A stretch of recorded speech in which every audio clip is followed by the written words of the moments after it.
Jumpa lagi dengan Dr. Insinyur Yohana. Nah, sekarang kita akan melanjutkan ya tentang kimia. Judul yang kita bahas pada pertemuan ini adalah konsep atom ya. Nah, kenapa bicara mengenai konsep atom? Karena atom itu merupakan titik awal untuk kita belajar kimia. Ya, fakultas-fakultas ilmu terapan ya, kalau itu mahasiswa yang perlu mengetahui mengenai kimia, khususnya adalah misalnya kita ambil contoh yang backgroundnya atau latar belakangnya adalah pertanian, maka kimia dasar itu menjadi penting. Kenapa seorang mahasiswa pertanian ataupun bapak ibu dosen yang akan mengajar di bidang pertanian, maka pengetahuan kimia itu juga menjadi bekal yang sangat penting di dalam menginterpretasi di dalam proses-proses kehidupan ya. Nah, kenapa? Karena semua makhluk hidup tersusun dari materi kimia. Nah, untuk mengetahui komposisi bahan penyusun makhluk hidup itu sendiri, juga perubahan-perubahan yang terjadi, maka sebenarnya pengetahuan tentang kimia itu menjadi penting. Nah, khususnya apa? Adalah khususnya biokimia ya. Nah, di dalam biokimia nanti akan kita ajarkan mengenai fungsi sel, fungsi organisme, dan faktor-faktor yang ekologi yang mempengaruhi kehidupan itu bisa berjalan dengan baik, yang sebenarnya secara tidak langsung adalah proses-proses atau reaksi-reaksi kimia. Nah, maka saya katakan tadi bahwa belajar kimia itu penting. Kenapa? Karena semua makhluk hidup bahan penyusunnya adalah atom. Nah, teori awal itu mengatakan bahwa atom itu adalah bagian yang paling kecil, walaupun setelah pengembangan pengetahuan itu diketahui, misalnya kalau kita setelah tahu adanya teknologi nano, maka sebenarnya dari atom itu masih terbagi menjadi bagian-bagian yang lebih kecil. Nah, ini yang akan kita pelajari pada saat ini ya. Nah, struktur atom ya. Nah, beberapa definisi mengenai atom itu dikemukakan dengan perkembangan tahun yang ada, yang diawali dengan John Dalton. Nah, John Dalton itu yang paling tua yang memberikan terminasi mengenai atom. Dalton mengatakan bahwa atom itu merupakan partikel yang paling kecil atau terkecil, walaupun nanti setelah ada teori-teori yang teknologi-teknologi yang lebih maju, maka teorinya itu terpecahkan atau terpatahkan begitu, karena ternyata dari atom itu masih bisa dibagi menjadi bagian-bagian yang lebih kecil. Nah, berikutnya pada tahun 1911 Rutherford itu juga mengemukakan mengenai teori atom, di mana di situ dikatakan bahwa atom itu terbagi menjadi dua, yaitu inti atom yang muatannya positif dan elektron itu yang mengelilingi inti. Ya. Nah, kalau bicara mengenai muatan, kenapa sih inti itu kok bisa bermuatan positif gitu ya? Nah, itu pertanyaannya adalah karena mengandung proton ya. Nah, karena mengandung proton yang kemudian pada akhirnya akan bersifat netral ketika jumlah proton dengan jumlah elektronnya itu sama ya. Nah, maka itu yang kemudian terminasi netral itu terjadi karena apa? Terjadi apabila terjadi persamaan, jadi di situ tidak ada muatan, maka akan ada sama antara jumlah proton dengan jumlah elektron. Kemudian kalau ditanya berapa ya kira-kira panjang daripada atom dan inti atom, mana yang lebih besar, mana yang lebih panjang, mana yang lebih pendek. Jari-jari atom itu adalah 10 pangkat minus 8. Kalau inti atom hanya 10 pangkat minus 13 cm. Berarti di sini inti atom itu sangat-sangat kecil ya, sangat-sangat kecil. Nah, kemudian tahun 1913 itu Bohr bisa mengatakan di situ, di dalam teorinya dikatakan bahwa elektron itu mengelilingi atom dengan jalur yang tertentu. Nah, dia ini penemu kulit atom ya. Nah, sehingga di sini kemudian orang punya gambaran inti atom itu ada di tengah, kemudian elektron itu berada melingkar, jadi mengelilingi dari inti atom dengan jalur yang khusus, dia tidak tersebar begitu ya.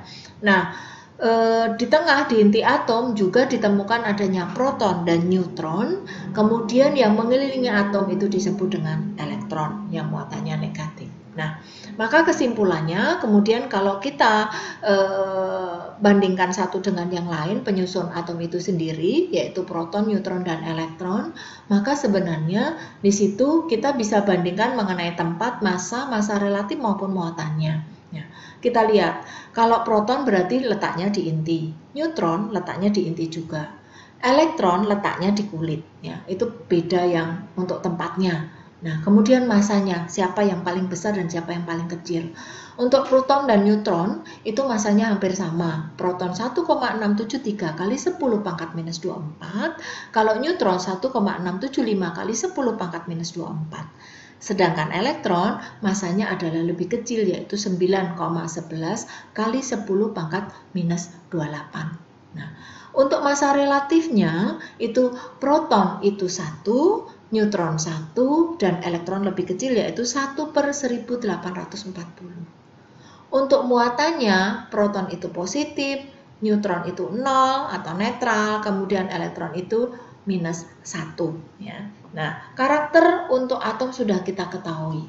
Nah, kemudian kita akan bicara pada tahapan selanjutnya, ya, yaitu nomor atom dan nomor massa. Apa bedanya antara nomor atom dengan nomor massa? Kalau nomor atom itu menunjukkan jumlah proton, dan tadi jelas kalau netral atomnya berarti jumlah elektron akan sama dengan jumlah proton. Nomor massa menunjukkan jumlah proton dan neutron. Nah, berarti di sini kita akan bisa membedakan mana yang lebih besar, ya, mana yang lebih besar antara nomor massa dengan nomor atom. Tentunya jelas bahwa yang nomor massa itu lebih besar. Nah, orang juga menyebut nomor massa itu dengan sebutan yang lain, yaitu berat atom yang disingkat dengan Ba, massa atom yang disingkat dengan Ma, atau bisa juga orang mengatakan itu sebagai bilangan massa. Nah, penerapannya bagaimana pada atom? Contohnya kita lihat atom oksigen. Nah, kita beri contoh dulu ya, nanti bisa mengerjakan yang lain.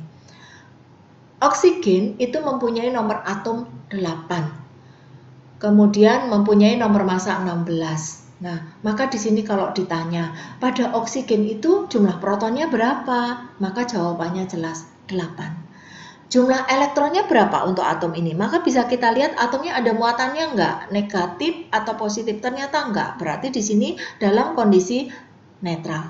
Kalau kondisi netral berarti nomor atomnya itu akan mempunyai jumlah proton yang sama dengan jumlah elektron, ya. Nah, sekarang pertanyaannya, yang belum terjawab apa? Neutron.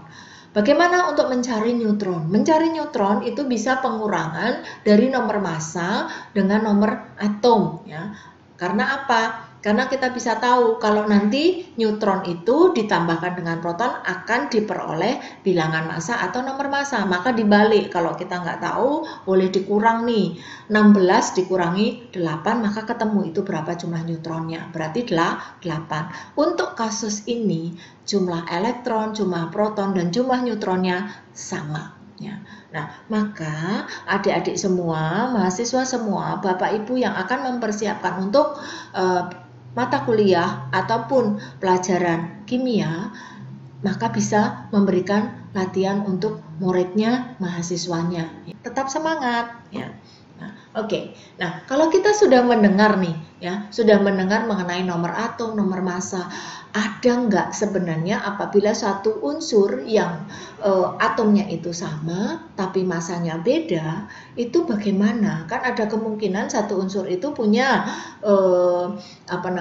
nomor massa yang berbeda, tetapi sebenarnya di sini nomor atomnya itu yang sama. Nah, itu bagaimana? Nah, maka teori atom Dalton itu mengatakan atom suatu unsur itu harusnya identik. Harusnya, tapi ternyata tidak benar, ya, tidak selalu benar. Kadang memang iya identik, tapi kadang tidak. Ya. Maka ada istilah yang namanya isotop. Isotop itu adalah unsur-unsur sejenis yang jumlah protonnya sama, ya, tetapi jumlah neutronnya yang beda. Ya. Nah, kalau jumlah neutronnya beda, maka bilangan atomnya tentu akan berbeda, ya, bilangan atomnya tentu berbeda. Nah, isotop itu akan mempunyai sifat kimia yang sama. Kenapa? Karena elektronnya sama, ya, elektronnya sama. Ya. Nah, beberapa contoh isotop yang nanti bisa dipelajari, misalnya tuh kalau kita lihat atom hidrogen ya, di situ punya simbol 1, 1, tetapi ada juga 1, 2, ada juga 1, 3. Maka di situ yang membedakan apa? Pada bagian atas kan, ya, 1, 2, dan 3. Maka selisihnya apa? Neutron, maka neutronnya beda.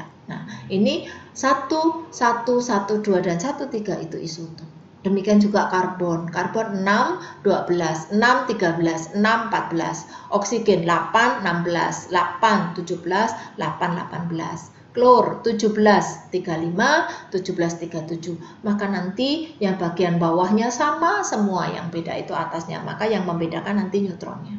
Ya. Maka kalau sudah semuanya tahu, tentu saja kalau latihan gampang, mudah menjawabnya. Nah, di dalam latihan di sini ada atom yang netral, ada atom yang bermuatan positif, ya, ada yang bermuatan negatif. Maka akan diketahui, nanti bisa dihitung berapa jumlah neutronnya, berapa elektronnya, berapa protonnya, berapa nomor masanya, begitu ya. Nah, saya yakin akan mudah dan bisa belajar dengan baik, maka bisa menguasai dengan baik. Nah, terima kasih telah melihat video saya. Jangan lupa ya subscribe, kemudian like, komen, dan jangan lupa share kepada teman-temannya ya. Nah, supaya apa? Supaya video ini bermanfaat bagi semuanya, terutama yang ingin mengetahui mengenai kimia dari dasar sampai akhir. Selamat mencoba, melatih, membekali diri, dan tentu saja Anda akan punya kompetensi yang tinggi. Terima kasih.